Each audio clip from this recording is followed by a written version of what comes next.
Empu Geger meminta Damar untuk datang menemuinya. Siang itu ia sedang bekerja seperti biasanya, bergulat dengan besi-besi dan palu di depan tungku perapian.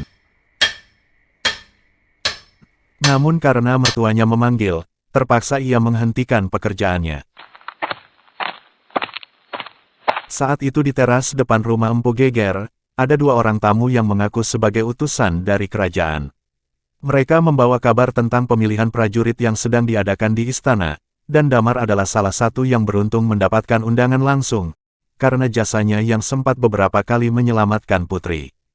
Damar sedikit terkejut sekaligus senang karena mendapatkan kesempatan emas, yang tak mungkin ia dapatkan dua kali dalam hidupnya. Setelah dua orang utusan itu pergi, Damar tampak duduk termenung memikirkan tawaran itu. Menjadi abdi negara adalah pekerjaan impian para pemuda di desanya. Jika ia bisa mendapatkan posisi di istana, itu akan menjadi suatu kebanggaan untuknya dan keluarganya. Namun ia khawatir, jika diterima bekerja di istana, lalu bagaimana dengan Utari, istri yang baru beberapa hari ia nikahi. Pekerjaan itu sudah pasti mengharuskannya tinggal di dalam istana untuk beberapa waktu. Mungkin ia hanya dapat menemui istrinya beberapa kali saja dalam sebulan, atau bahkan tidak sama sekali. Apa yang sedang mengganggu pikiranmu, anakku? Empu Geger datang menghampiri Damar yang terlihat murung. Begini Bopo. Damar mengungkapkan kegundahan hatinya perihal tawaran yang ia terima dari istana. Coba bicarakan dulu dengan istrimu.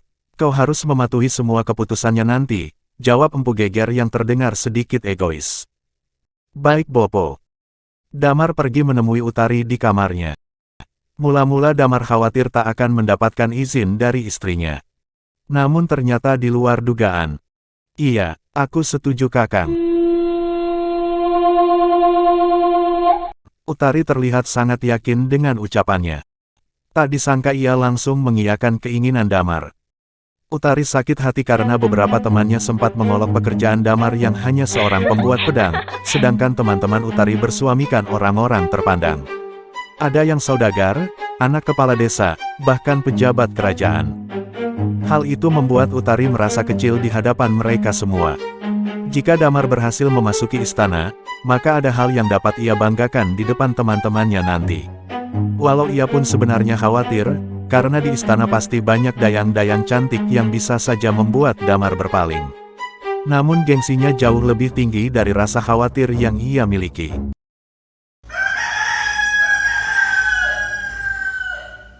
Keesokan paginya Utari melepas Damar pergi menuju istana.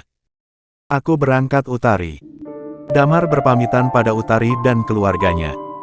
Iya Kakang, aku akan selalu mendoakanmu, jawab Utari bersemangat. Kau baik-baik di sini. Jangan terlalu mengkhawatirkanku. Kau harus bisa mendapatkan posisi itu. Iya, aku akan berusaha. Parwan, aku berangkat. Damar menghampiri Parwan, pria itu tak berkata apa-apa, ia malah menangis terseduh-seduh sambil memeluk Damar. Ia sedih karena akan ditinggalkan oleh teman seperjuangannya yang telah bekerja bersamanya selama bertahun-tahun. Walau Damar sering menyebalkan, namun Parwan menyayanginya seperti saudaranya sendiri. Kenapa kau meninggalkan Kumar? Teriak Parwan. Damar berusaha melepaskan diri dari Parwan, tapi sahabatnya itu tak mau melepaskannya begitu saja. Buat apa kau menangis seperti itu? Istrinya saja santai, kata temannya yang lain. Mungkin dia tak sayang dengan suaminya, celetuk Parwan. Setelah sadar dengan ucapannya, ia langsung melepaskan dirinya dari tubuh Damar. Maksudku bukan begitu Utari. Aku hanya bercanda. Parwan jadi tak enak hati setelah mengucapkan itu di depan Utari. Berangkatlah Kakang, semoga kau berhasil.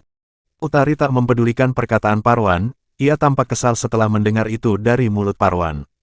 Memang, terkadang Parwan tak pandai menyaring omongannya sendiri. Utari jadi dongkol dibuatnya. Setelah berpamitan dengan Utari dan keluarganya serta beberapa teman yang bekerja di Pandai Besi, Damar berangkat menuju istana. Lambaian tangan Utari masih dapat ia lihat hingga di persimpangan jalan, hingga akhirnya tak terlihat lagi olehnya. Aneh, bukannya bersedih justru ada perasaan lega saat ia meninggalkan rumah itu. Beban berat di pundaknya seolah sirna saat ia melangkah pergi. Damar jadi merasa sangat bersalah karena mempunyai perasaan semacam itu.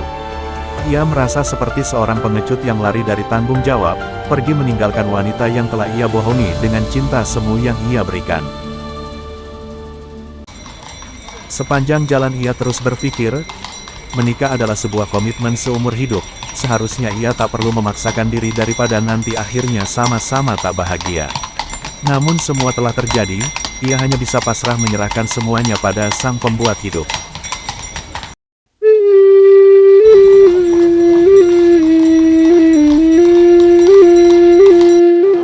Setelah menempuh perjalanan selama kurang lebih setengah hari, Damar akhirnya sampai di Kutaraja, pusat kota kerajaan Welirang. Istana yang selama ini hanya bisa ia pandangi dari jauh kini berdiri kokoh di hadapannya. Beberapa penjaga pintu gerbang tampak mengawasi dan memeriksa satu persatu orang yang keluar masuk istana tak terkecuali Damar. Setelah menunjukkan undangan dari kerajaan, ia dipersilahkan masuk dengan hormat oleh para penjaga itu. Entah mengapa para penjaga bermuka gahar itu tiba-tiba bersikap manis saat ia menunjukkan undangan yang ia bawa.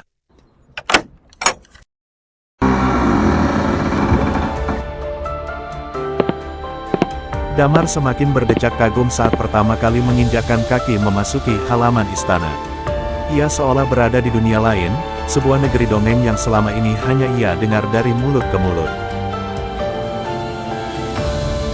Kini ia baru percaya istana di negeri dongeng itu memang benar-benar ada.